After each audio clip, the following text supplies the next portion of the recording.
नमस्ते दोस्तों, स्वागत है आपका गोल्डी ऑडियो बुक्स पर। मैं हूं आपका दोस्त गोल्डी और आज की इस मर्डर मिस्ट्री में हर सच के पीछे छुपा है एक खतरनाक झूठ। एक ऐसा केस जिसने पूरे शहर को हिला दिया। तो तैयार हो जाइए सस्पेंस, थ्रिल और रहस्य से भरी इस कहानी के लिए। शुरू करते हैं। सबसे बड़ी मर्डर मिस्ट्री पार्ट 11। हाथों में दस्ताने। जब वह डुप्लेक्स की चारदीवारी से साइड गैलरी में पहुंचा, उतनी आवाज भी नहीं हुई थी जितनी बिल्ली के कूदने से होती है। दबे पांव चलता एक खिड़की के नजदीक पहुंचा। खिड़की में लगा एसी ऑन था। उसने खिड़की के पार देखने की कोशिश की मगर कामयाब न हो सका क्योंकि खिड़की के पीछे मोटे कपड़े का पर्दा पड़ा हुआ था। फिर उसने अपना कान खिड़की के कांच से लगाकर अंदर की आवाजें सुनने की कोशिश की लेकिन उसमें भी सफल न हो सका क्योंकि अंदर कोई आवाज न थी। ऑन एसी पर ध्यान दिया, उससे निकलने वाली गर्म हवा को महसूस किया और अपनी जेब से प्लास्टिक की एक बहुत छोटी सी शीशी निकाली। शीशी में कोई तरल पदार्थ था। उसके ढक्कन पर सुई जितनी मोटी और काफी लंबी चोंच लगी हुई थी। चोंच को उसने पीछे की तरफ से एसी के अंदर डाला और ढक्कन को कई बार दबाया। एसी में तरल पदार्थ का स्प्रे हुआ। शीशी वापस जेब में रखी और रेडियम डायल रिस्ट वॉच पर नजर डाली। करीब 10 मिनट तक शांत रहा। 10 मिनट बाद पैंट की बेल्ट और पेट के बीच फंसा प्लास्टिक का करीब 1 फुट लंबा मजबूत डंडा निकाला। उसे खोला तो 2 फुट का बन गया। डंडे से ऑन एसी को कमरे की तरफ ढकेलना शुरू किया। हालांकि यह काम आसान नहीं था। उसे काफी ताकत लगानी पड़ रही थी और एसी अपने बॉक्स में सूत करके खिसक रहा था, लेकिन अंततः एसी को कमरे में गिराने में सफल हो गया। उतनी आवाज नहीं हुई थी जितनी उसके फर्श पर गिरने बाद होनी चाहिए थी। विजय जानता था कि ऐसा इसलिए हुआ क्योंकि कमरे में मोटा कालीन बिछा हुआ है और एसी उसी पर गिरा है। डंडे को 1 फुट का बनाकर उसने पुनः बेल्ट और पेट के बीच में ठूंस लिया और इस बीच यह जांचता रहा कि कमरे के अंदर कोई हलचल हुई है या नहीं। कोई हलचल न पाकर एसी के बॉक्स के नीचे बैठा और उसके खाली स्थान के अंदर से होता हुआ खिड़की के उस पार यानी कमरे में पहुंच गया। उस कमरे में जिसमें बस एक गुड नाइट की रोशनी थी। उस गुड नाइट की रोशनी जिसे मच्छरों से बचने के लिए एक प्लग में लगाया गया था। अंधेरे की अभ्यस्त विजय की आंखों के लिए उतनी रोशनी काफी थी। उसने देखा कालीन पर गिरा पड़ा एसी अब भी ऑन था और डबल बेड पर राजन सरकार तथा इंदु सरकार सोए पड़े थे। कमरे में अजीब सी स्मेल थी। कुछ देर तक वह अपने स्थान पर खड़ा यह जांचता रहा कि इंदु और राजन सरकार के जिस्मों में कोई हलचल होती है या नहीं। फिर उनके करीब पहुंचा। बाकायदा उन्हें झंझोड़कर देखा। वे बेसुध थे।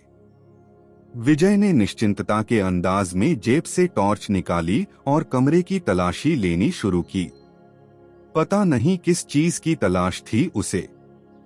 शायद वह चीज बहुत छोटी भी हो सकती थी क्योंकि उसने बेडरूम की छोटी छोटी दरारें भी खंगाल डाली थीं। राजन और इंदु सरकार के सिर के नीचे लगे तकिए ही नहीं, बेड पर बिछे गद्दे के नीचे पड़ी चीजों को जांच परख लिया था।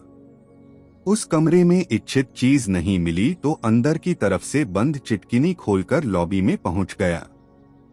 वहां जहां डाइनिंग टेबल पड़ी हुई थी, और फिर वहां की ही क्यों, पूरे फ्लैट की तलाश ले डाली और कमरे की ही नहीं, किचन और बाथरूमों की भी, पर जो उसे चाहिए था नहीं मिला। थक-हार कर वापस सरकार दंपति के बेडरूम में आया। दरवाजे की चिटकिनी बंद की, टॉर्च वापस रखी और जेब से बहुत ही मजबूत तार का एक बंडल निकाला।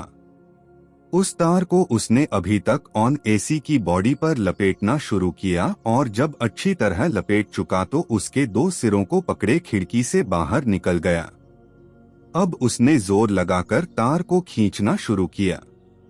एसी क्योंकि भारी था, खींचना आसान न था, लेकिन विजय भला हार मानने वाला कब था। जैसे निश्चय करके आया था कि यह काम करना ही था। टाइम तो लगा, लेकिन अंततः एसी को उसके बॉक्स में उसी तरह फिक्स करने में कामयाब हो गया जैसा हटाया जाने से पहले था। तार को वापस खींचकर बंडल की शक्ल दी और जेब में रख लिया। संतुष्ट होने के बाद वह डुप्लेक्स से बाहर निकल गया, मगर ज्यादा दूर नहीं गया। अगले 5 मिनट बाद वह A76 की गैलरी में था। वहां एक खिड़की के नजदीक पहुंचा। जेब से कांच काटने वाला चाकू निकाला। कांच का 4 इंच बाई 4 इंच का टुकड़ा काटा। उसे छोटे से वैक्यूम क्लीनर से अपनी तरफ खींचा और आराम से खिड़की के टॉप पर रख दिया। हाथ अंदर डाला और खिड़की की चिटकिनी खोल दी। फिर खिड़की के माध्यम से कमरे में दाखिल हो गया। कमरा खाली था। जेब से टॉर्च निकालकर उसका निरीक्षण किया, और निरीक्षण ही क्यों, उस कमरे की भी तलाशी लेनी शुरू कर दी। ठीक उसी अंदाज में A76 को भी खंगाल डाला जिसमें A74 को खंगाला था। उस कमरे में भी गया जिसमें चांदनी दंपति सोए हुए थे, लेकिन वहां उतनी लापरवाही से काम नहीं लिया जितनी लापरवाही से सरकार दंपति के बेडरूम में लिया था। शायद उनकी नींद में खलल पड़ जाने का डर था।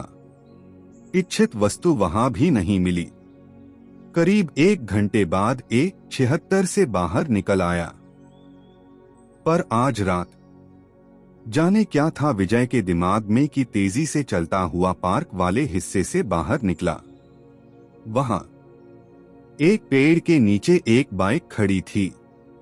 उसे स्टार्ट करके सड़क पर आया और विभिन्न रास्तों से गुजरता हुआ करीब 2:30 बजे एक नाले के पुल के नीचे पहुंचा। बाइक छुपाकर वहां खड़ी की और तेजी से पैदल चलता एक ऐसी कॉलोनी में पहुंच गया जहां 3 स्टोरी बिल्डिंग्स बनी हुई थीं। बिल्डिंग्स पर पड़े नंबरों को पढ़ता आगे बढ़ता रहा। उस बिल्डिंग के सामने ठिठका जिस पर P172 लिखा था। गर्दन उठाकर उसके 3rd फ्लोर की तरफ देखा। अंदाज ऐसा था जैसे वही उसकी मंजिल हो। तभी किसी लाठी के जमीन से टकराने की आवाज आई। विजय को समझते देर न लगी कि वह चौकीदार की लाठी की आवाज है। अगले पल वह उसे नजर भी आ गया, क्योंकि बिल्डिंग के चारों तरफ की गैलरी उन स्ट्रीट लाइट्स से रोशन थी जो करीब 10 फुट ऊंची चारदीवारी के शीर्ष पर जगह जगह लगी हुई थीं। विजय निश्चिंत था कि चौकीदार उसे नहीं देख सकता, क्योंकि उसने पहले ही खुद को अंधेरे में छुपा रखा था। कुछ देर कुछ सोचा और फिर चारदीवारी के बाहर की तरफ पहुंचा। उसके साथ साथ चलता हुआ बिल्डिंग के पीछे पहुंच गया। अब उसे किसी ऐसी जगह की तलाश थी जहां से 10 फुट ऊंची चारदीवारी के उस तरफ जा सके। काफी आगे चलने पर एक पेड़ मिला। वह पेड़ हालांकि चारदीवारी के इधर यानी बाहर की तरफ था, लेकिन चारदीवारी के ऊपर से होती हुई उसकी शाखाएं चारदीवारी के अंदर लटक रही थीं। उसे पेड़ पर चढ़ने और फिर उस शाखा तक पहुंचने में कोई दिक्कत नहीं हुई और फिर चारदीवारी के अंदर लटक रही थी। अब उसे सिर्फ नीचे कूदना था, मगर इस काम में कोई जल्दबाजी नहीं की। खुद को पत्तों में छुपाए यह जांचा कि इस वक्त चौकीदार इस साइड में तो नहीं है। लाठी के जमीन से टकराने की आवाज बहुत दूर से आई, बल्कि एक मोड़ के पीछे से आई थी। यह समझ में आते ही नीचे कूद पड़ा कि रास्ता क्लियर है। इस बार आवाज तो हुई थी क्योंकि ऊंचाई से कूदा था, लेकिन इतनी नहीं कि किसी का ध्यान खींच सके। अगले पल वह बिल्डिंग की तरफ दौड़ पड़ा और वहां पहुंचा जहां रेन वाटर पाइप था, बल्कि वहां भी रुका नहीं। बंदर की तरह उस पाइप पर चढ़ता चला गया। इस किस्म के कामों का अभ्यस्त होने के कारण तीसरी मंजिल के फ्लैट की खिड़की पर पहुंचने के बावजूद उसकी सांस जरा भी नहीं फूली। खिड़की पर कांच लगा हुआ नहीं था, केवल ग्रिल लगी थी, बेहद मजबूत। अंदर अंधेरा था लेकिन सांस लेने की आवाजें आ रही थीं। विजय समझ गया कि उसमें कोई सोया हुआ है, अर्थात जो करना था सावधानी से करना था ताकि सोया हुआ शख्स जाग न जाए। कोई औजार निकालने के लिए जेब में हाथ डाला ही था कि लाठी की आवाज आई। विजय समझ गया कि बिल्डिंग के चारों तरफ चक्कर लगा रहा चौकीदार इधर ही आ रहा है। वह तेजी से पाइप पर 4 स्टेप चढ़ा तथा खिड़की की छज्जी पर न केवल उतर गया बल्कि उकड़ू होकर उस पर लेट गया। हालांकि चौकीदार के ऊपर देखने की कोई वजह नहीं थी, फिर भी विजय ने खुद को इतना सुरक्षित कर लिया था कि ऊपर देखता भी तो उसे नहीं देख सकता था। जमीन पर लाठी से ठक ठक करता वह नीचे से गुजर गया। विजय ने अपने जिस्म को तब हरकत दी जब चौकीदार मोड़ पार करके दूसरी तरफ जा चुका। इस बार उसने छज्जी से खिड़की पर पहुंचने से पहले ही जेब से एक पेंचकस निकाल लिया था। दोनों पैर अच्छी तरह पाइप पर जमाए उसने पेंचकस से इतनी दक्षता के साथ पेचों को खोलना शुरू किया कि जरा भी आहट न हुई। ग्रिल उन्हीं पेचों की मेहरबानी से लकड़ी की चौखट पर लगी हुई थी। हर पेच को खोलकर सावधानी के साथ छज्जी पर रखता रहा। कुल 18 पेच खोलने पड़े उसे तब। पूरी की पूरी ग्रिल को बड़े आराम से अलग करके छज्जी पर रखा। अगले पल वह दबे पांव कमरे के अंदर था। सांसों की आवाज अब काफी स्पष्ट थी। खिड़की से थोड़ा परे हटकर टॉर्च का रुख छत की तरफ करके ऑन की। प्रकाश दायरा सीधा छत पर पड़ा और उसकी रोशनी में उसने देखा एक डबल बेड पर 2 लड़कियां सोई हुई थीं। दोनों लगभग हमउम्र लग रही थीं। एक 25 साल की होगी तो दूसरी 24 की। विजय ने टॉर्च की रोशनी उनकी तरफ नहीं घुमाई क्योंकि वैसा होने पर उनकी नींद उचट जाने का खतरा था। टॉर्च का रुख छत की तरफ ही किए बेड के करीब पहुंचा और फिर जेब से रुमाल निकालकर पहले बड़ी लड़की के नथुनों के करीब ले गया, फिर छोटी लड़की के नथुनों के करीब। बारी बारी से दोनों ने ऐसे एक्शन किए थे जैसे थोड़ी बेचैनी हुई हो, लेकिन फिर पूर्व की तरह सांसें लेने लगी थीं। विजय जानता था कि अब उनकी नींद आराम से नहीं उछटेगी, इसलिए रुमाल जेब के हवाले करके जरा भी हिचके बगैर टॉर्च के प्रकाश दायरे को चारों तरफ घुमाया। कमरे में एक डबल बेड के अलावा 2 सोफा चेयर, एक छोटी सी सेंटर टेबल और एक ट्रॉली थी जिसमें टीवी रखा हुआ था। ट्रॉली के टॉप और बेड पर किताबें बिखरी हुई थीं। विजय समझ सकता था कि किताबें उन्हीं लड़कियों की हैं। केवल एक अलमारी थी, उसके कुंडे में छोटा सा ताला लटक रहा था। विजय उसी की तरफ बढ़ा, जेब से मास्टर की निकालकर ताला खोला। अलमारी में लड़कियों के कुछ कपड़े और किताबें भरी हुई थीं। विजय ने हर चीज को इस तरह चेक किया कि बाद में कोई देखकर यह न ताड़ सके कि उनमें किसी ने हाथ लगाया है। इच्छित वस्तु नहीं मिली। विजय ने अलमारी वापस बंद करके ताला लगा दिया। बाकी कमरे की तलाशी ली। निराशा दरवाजे की तरफ बढ़ा। उसे आहिस्ता से खोलकर लॉबी में पहुंचा। वहां 2 कमरों के दरवाजे और थे। एक अंदर से बंद था, दूसरा लॉबी की तरफ से। जो अंदर से बंद था उसके पीछे से किसी के जोर जोर से खराटे लेने की आवाज आ रही थी। विजय उस दरवाजे की तरफ बढ़ा जो लॉबी की तरफ से बंद था। बगैर जरा भी आहट उत्पन्न किए उसका डंडा सरकाया और कमरे में दाखिल हो गया। विजय के कानों ने उसे संदेश दिया कि यह कमरा खाली है। अंदर कदम रखते ही टॉर्च ऑन की और प्रकाश दायरे को चारों तरफ घुमाकर कमरे का निरीक्षण किया। वह स्टडी रूम मालूम पड़ता था क्योंकि उसमें सिर्फ राइटिंग टेबल, उसके साथ की कुर्सी, एक दीवान और एक आराम चेयर थी।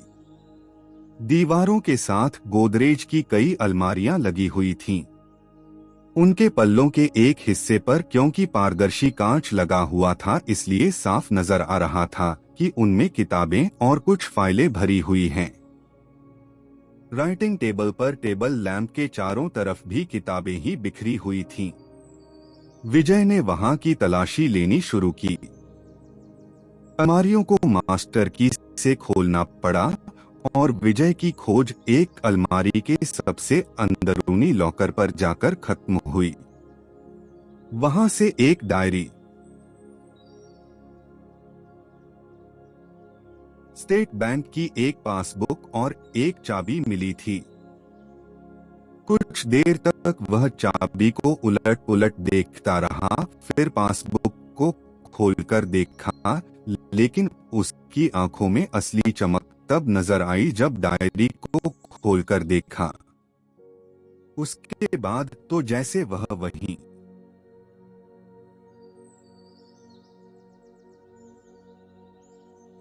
फर्श पर चिपक कर रह गया।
उसी पोजीशन में रख दिया गया जिसमें रखा था और लॉकर बंद कर दिया गया।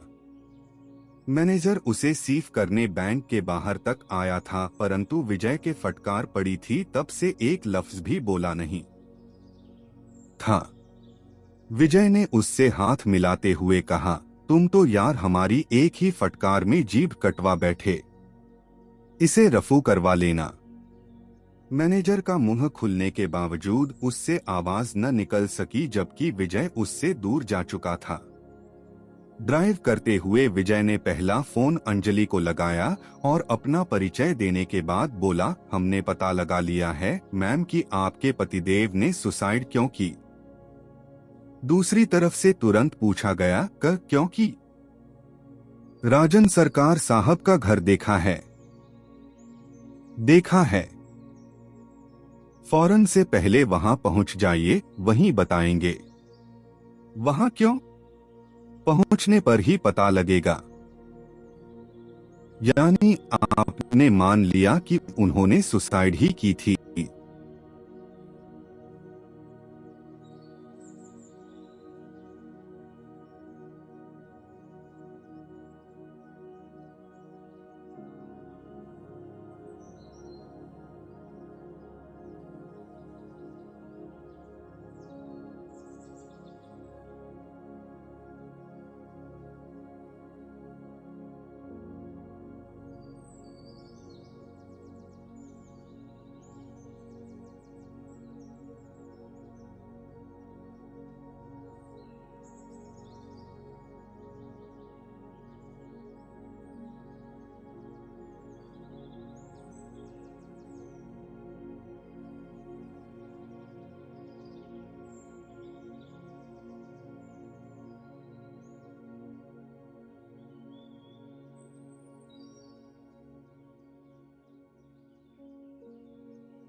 राजन सरकार की आवाज उभरी तो विजय ने कहा, चाय नाश्ते की तैयारी कर लो सरकारे आली।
अंजलि कुछ नहीं कह पा रही थी, बस रोए जा रही थी।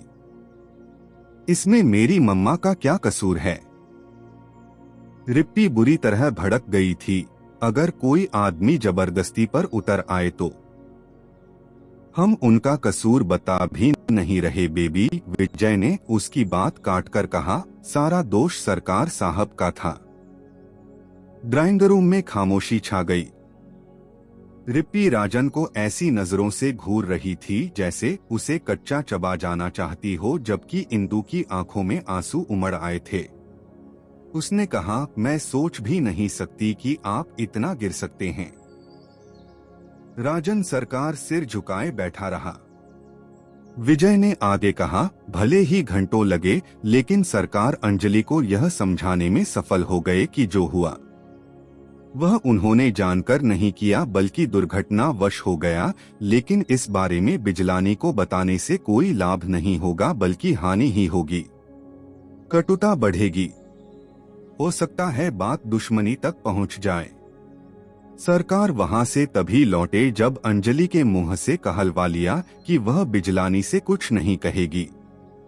शुरू में उसने कहा भी, पर घटना उसके दिल में शूल की मानिंद चुभ रही थी और एक रात बिजलानी से जिक्र कर ही बैठी।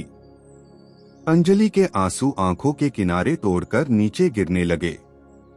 वही हुआ जो स्वाभाविक था। विजय चालू रहा, बिजलानी भड़क उठा। वह तो उसी वक्त सरकार को गोली से उड़ाने के लिए निकलने वाला था, परंतु अंजलि ने हालात संभाले। समझाया कि इससे सारे समाज के सामने रुसवाई के अलावा क्या होगा। रुसवाई वाली बात बिजलानी की समझ में आ गई, इसलिए शांत हो गया। अंजलि को लगा कि उसके पति ने समझदारी से काम लिया है, मगर यह अंजलि की बहुत बड़ी गलतफहमी थी। हकीकत यह थी कि वह मन ही मन सरकार की करतूत का ऐसा बदला लेने का निश्चय कर चुका था जिसके बाद वह कहीं का न रहे। यह बात गलत है। एकाएक अंजलि ने चेहरा ऊपर उठाकर पुरजोर विरोध किया। उनके दिल में बदला लेने जैसी कोई भावना कभी नहीं आई थी। आप ऐसा कैसे कह सकती हैं? क्योंकि मैं तुमसे 1000 बार कह चुकी हूं कि वे मुझसे कुछ नहीं छुपाते थे। अगर उनके दिल में बदले की भावना आई होती तो सबसे पहले मुझे ही बताते। पति पत्नी एक दूसरे से कितने भी कुछ न छुपाते हों, परंतु ऐसी बातें शेयर नहीं की जाती, और बिजलानी ने भी नहीं की क्योंकि जानता था जो वह करने वाला है उसके बारे में अगर आपको बता दिया तो आप उसे नहीं करने देंगी। क्या किया उन्होंने? उसने सरकार पर कभी यह जाहिर न होने दिया कि अंजलि ने उसे कुछ बता दिया है। सामान्य संबंध बनाए रखे, वैसे ही जैसे इस घटना से पहले थे। रघुनाथ ने पूछा, लेकिन? बिजलानी वकील था, तेज दिमाग था उसके पास, दिल में सरकार के प्रति जहर भर चुका था। वह सरकार से बदला लेने का निश्चय कर चुका था। बदला भी ऐसा जो उसे ही नहीं, पूरे परिवार को पूरी तरह तबाह और बर्बाद कर दे। वह यह भी समझ चुका था कि ऐसा वह सरकार का दोस्त बना रहकर ही कर सकता है। राघवन ने पूछा, तो क्या कान्हा मीना की हत्या उसी ने की? सुनते रहो प्यारे, ज्यादा बेचैन होने की जरूरत नहीं है। विजय कहता चला गया। बिजलानी ने एक प्लान बनाया, किसी को भी घनचक्कर बना देने वाला प्लान। बता ही चुका हूं। उसके पास एक तेज दिमाग था। सबसे पहले उसने मीना को पटाया। मीना को इंदु कह उठी, वह उसके प्लान का हिस्सा थी। आप जानते ही हैं, वह एक गरीब औरत थी। हालांकि पैसा सभी की कमजोरी होता है, लेकिन गरीब की तो मजबूरी बन जाता है। बिजलानी ने उसे नौकरानी बनाकर सरकार के घर में फिट कर दिया। फिर एक दिन उसने कहा, किसी भी तरह कान्हा को अपने सेक्स जाल में फंसा लो। मीना तो यह सुनकर उछल ही पड़ी। कहने लगी, कहाँ मैं, मेरी उम्र, कहाँ कान्हा। वो तो मेरे बच्चे जैसा है, मगर जैसा कि कह चुका हूँ, पैसा गरीब की मजबूरी होती है। वही हुआ। बिजलानी ने इस काम के उसे 5 लाख देने का वादा किया। साथ ही यह सब्ज बाग भी दिखाया कि जब उसकी और कान्हा की वीडियो फिल्म सरकार को दिखाई जाएगी तो उसे खरीदने के लिए वह 50 लाख रुपए देने को तैयार हो जाएगा। उसमें से तेरा भी बराबर का हिस्सा होगा। मीना तैयार न होती तो क्या करती? माय गॉड, ये शब्द राजन सरकार के मुंह से निकले। उम्र के जिस दौर से कान्हा गुजर रहा था, उस उम्र के बच्चे को ऐसे जाल में फंसाना जरा भी मुश्किल नहीं होता। मीना उसके साथ गंदे जोक्स और मजाक शेयर करने लगी थी। किसी न किसी बहाने से अपने अंगों का स्पर्श उसे करा देती थी। नादान कान्हा खेली खाई मीना के जाल में फंस गया। सब सन्नाए हुए विजय को सुन रहे थे। मीना ने बिजलानी को अपनी सफलता की सूचना दी और तब बिजलानी ने सेट किया जून के 4 से 5 की रात का मास्टर प्लान। कैसा मास्टर प्लान? ठाकुर साहब ने पूछा। उस मास्टर प्लान के बारे में बताने से पहले एक और किरदार के बारे में बताना जरूरी है, विजय ने कहा। उस किरदार के बारे में जिसके बगैर बिजलानी का प्लान सफल नहीं हो सकता था।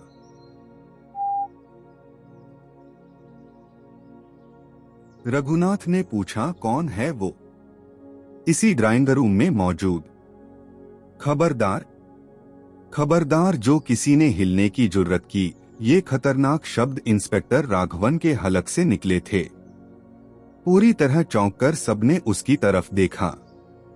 उसकी तरफ जो न केवल सोफे से खड़ा हो चुका था बल्कि अपने होल्स्टर से रिवॉल्वर निकालकर विजय की तरफ तान भी चुका था। उसके चेहरे पर इस वक्त कहर बरपा हुआ था। गुर्राकर विजय से पूछा था, ये सब बातें तुझे कहां से पता लगी?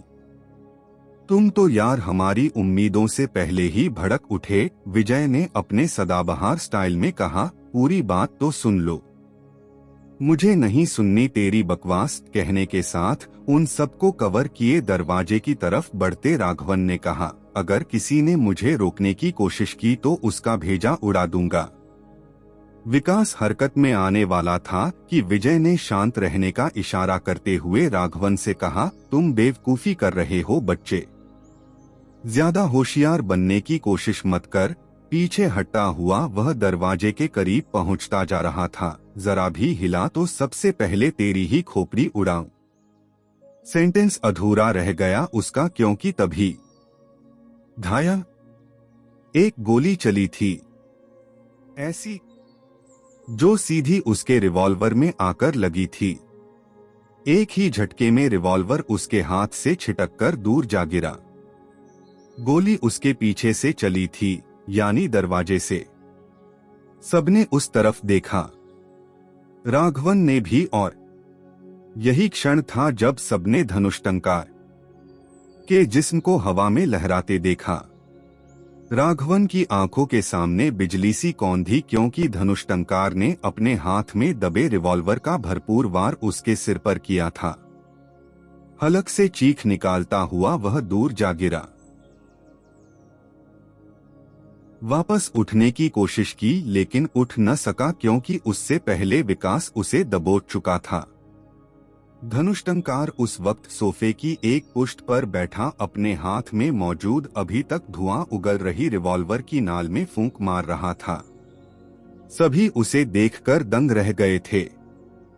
आप लोग समझ ही गए होंगे, वो किरदार इंस्पेक्टर राघवन था, विजय ने तब कहना शुरू किया। जब राघवन के कशबल ढीले पड़ गए और उसकी समझ में यह आ गया कि अब उसकी किसी भी कोशिश से कुछ होने वाला नहीं है, बार बार कहना पड़ रहा है। बिजलानी एक तेज दिमाग का मालिक था। वह पहले ही जानता था कि जो कुछ वह करने वाला है, उसके बाद घटनास्थल पर पहुंचने वाला सबसे पहला पुलिसिया राघवन ही होगा। उसने राघवन को खरीदा। बता चुका हूं, पैसा ज्यादातर लोगों की कमजोरी होती है। राघवन उसके प्लान पर काम करने को तैयार हो गया। प्लान क्या था? रघुनाथ ने पूछा। 4 जून की शाम को मीना से कहा गया कि आज रात वे उसकी और कान्हा की वह वीडियो फिल्म बनाएंगे जिसके जरिए सरकार को ब्लैकमेल करके सारी जिंदगी पैसे ऐंठे जाते रहेंगे। 8 जैसे ही सरकार दंपत्ति सो जाएं, वह एक SMS कर दे और फिर फ्लैट में उनके आने का इंतजार करे। विकास ने सवाल किया। मीना ने यह नहीं पूछा कि वे लोग फ्लैट के अंदर आएंगे कैसे। उसने अंडरस्टैंड समझा था कि बिजलानी और राघवन आकर मेन गेट पर दस्तक देंगे। उसे दरवाजा खोलना है, इसलिए किसी भी आवाज को सुनने के लिए अपने कमरे में चौकस बैठी थी, मगर कुछ देर बाद उसे हैरान रहना पड़ा। क्यों? क्योंकि उसके बगैर दरवाजा खोले बिजलानी और राघवन सामने आकर खड़े हो गए थे। कैसे? ये है वो सवाल जिसने हरेक के दिमाग का फ्यूज उड़ा रखा है। विजय ने कहा, जब तक हमने इस फ्लैट का दौरा नहीं किया था तब तक हमारा दिमाग भी जड़ था, लेकिन सरकार आली के बेडरूम का दौरा करने के बाद खोपड़ी की नसें खुल गईं, क्योंकि हमारी गिद्ध दृष्टि ने उसमें लगे AC के एक मुड़े हुए कोने को देख लिया था और हम उसी क्षण समझ गए थे कि AC एक बार कालीन पर गिरने के बाद दोबारा से अपने बॉक्स में फिट हुआ है। ओह, विकास कह उठा, तो यह था उस वक्त आपके ताली बजा जाकर चहकने का राज। समझने के लिए शुक्रिया दिलजले। और सरदर का राज? वह भी समझ में आ जाएगा। रघुनाथ बोला, AC के एक बार कालीन पर गिरने और फिर बॉक्स में फिट होने से क्या सिद्ध होता है? अगर ठाकुर साहब न होते तो पता नहीं विजय इस वक्त क्या कहता, लेकिन फिलहाल उनकी मौजूदगी के कारण बोला, अगर विंडो AC को उसके स्थान से हटा दिया जाए तो वहां बने रास्ते से कोई भी अंदर बाहर हो सकता है। क्या तुम यह कहना चाहते हो कि AC को बाहर से धक्का देकर कमरे के अंदर गिरा दिया गया था? आपकी खोपड़ी पर वारी वारी जाऊं रघु जी, ऐसा कैसे हो सकता है? राजन कह उठा, मेरी और इंदु की नींद इतनी पक्की भी नहीं है। भले ही बेडरूम में कालीन बिछा है, परंतु उस पर AC गिरेगा तो काफी जोर से आवाज होगी। आपको पहले ही अंटागाफिल किया जा चुका था। अंटागाफिल क्या? ये विजय ने जेब से वह छोटी सी शीशी निकालकर सबको। आज का लिया बस इतना। सुनते रहिए Goldy audio books. Thank you for listening. मिलते हैं अगले थ्रिलिंग पार्ट में।